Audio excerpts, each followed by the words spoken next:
Last week of the month means the numbers are in and we have our report for the end of July. So let's compare what the numbers look like from last month.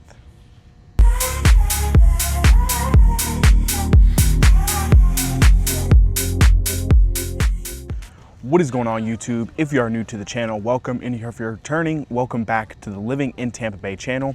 I am your host, Shandon Kaya, and your trusted real estate advisor for the Tampa Bay area. It is my job to keep you guys informed about what is going on in the Tampa Bay real estate market. So at the end of every month, I like to do a market snapshot of all residential properties in the Tampa Bay area, including both single family, multifamily, condos, and townhomes. And I do cover the 4 major counties of Tampa Bay, which are going to be Hillsborough, Pinellas, Pasco, and Manatee counties. I like to keep these short and sweet for you guys, so we'll get right into it. But before we do so, I want to remind you that I am a licensed agent in the state of Florida. So if you have real estate goals, questions, or dreams of moving here, I'd be honored to earn your business and help you make your transition here as smooth as possible. So I'll drop my contact information on screen so you guys can get in touch, and never hesitate to reach out, as I'm always here to be a resource for you. And if you enjoyed this video or found it helpful, please be sure to go down, like, comment, and hit that subscribe button, because it genuinely helps me continue to create more content like this for you guys. Now let's get into it.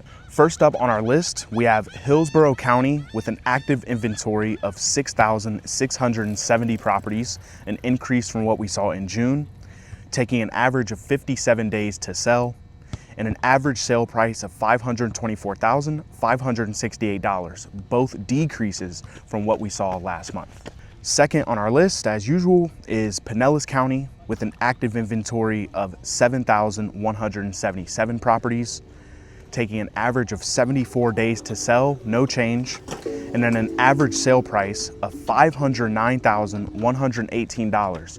Both those first and third stats are decreases, huge decreases from what we saw a month ago. Third up is Pasco County with an active inventory of 4,792 properties, a decrease from what we saw in June, taking an average of 68 days to sell, and an average sale price of $382,959, both of which are increases from what we saw last month. And lastly, we have Manatee County with an active inventory of 4,290 properties, a decrease from what we saw in June, taking an average of 86 days to sell, and an average sale price of $569,180, both increases from what we saw a month ago. One thing I forgot to mention in the intro is I cover 3 key metrics of data, which are going to be your active inventory, your average days to sell, and your average sale price respective to each of those 4 counties. Now, I use these because it gives us a gauge of how quickly properties are moving or not moving, and then of course their values and how much inventory we have. And we usually calculate this in months, and right now we have I think we're close to 4 months of inventory by the end of June or July. The very first thing I want to take note of are the significant price decreases in both Hillsborough and Pinellas County. Now, we know both of these counties tend to maintain their value a little bit better than the other two, but Pinellas almost a 5% drop, and Hillsborough almost a 6% drop in property values in just 1 month. Hillsborough County, I think, is a simple supply and demand issue. We have over a 2% increase in inventory. When inventory goes up, typically values go down. That's economics 101. However, in Pinellas County, we have both lessening inventory and lessening property values. And I believe this is the lowest average price I've seen in Pinellas County since the start of my real estate career in September of 2020. So it's been almost 6 years, and I've never seen property values this low.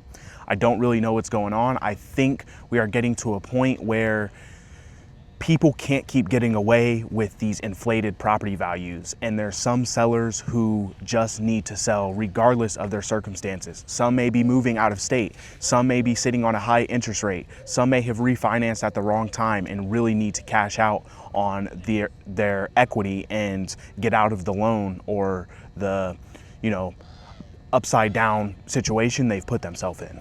But regardless of the situation, I think it is incredible that property values have reached this point in Pinellas County. I personally would love to see them go lower. If we get below 500,000 in Pinellas County, I think that will create a very healthy market and increase buyer activity and create more of a balanced market in opposed to a buyer's market that we've been in for about 2 years now. Another thing I want to note is around the same time, a year, 2 years ago, Pasco County average sale price was significantly less. I'm talking, we're hovering right around 300,000, maybe 320,000, but we're now approaching an average home value of almost $400,000 in Pasco County. Now you can attribute that or most of that to East Pasco in areas like Wesley Chapel, Zephyr Hills, where they're building a ton of new construction, so on and so forth. My point in saying that is people often say, you know what, I'm gonna wait, I think prices will dip.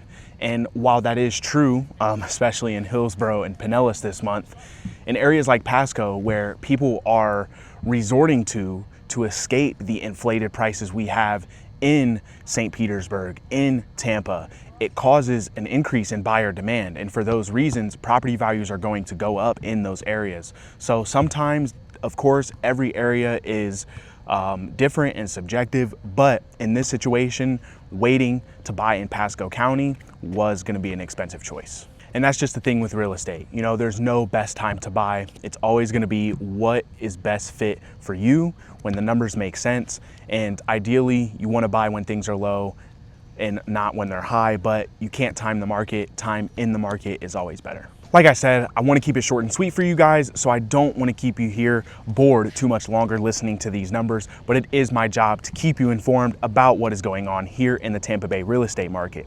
So if you have plans or questions about moving here, especially if you're coming from out of state, I'd be honored to answer those and help you any way I can. So I will, again, drop my contact information on screen so you guys can get in touch. And before I head out of here, I want to give you a little more piece of value and drop my free relocation guide. I have one for both Tampa and St. Petersburg, and they are jam-packed with information that I feel like is necessary, especially if you are moving from out of state. And those will be free to download. All you have to do is copy and paste the link into in the description of this video, and it'll take you to the PDF completely free.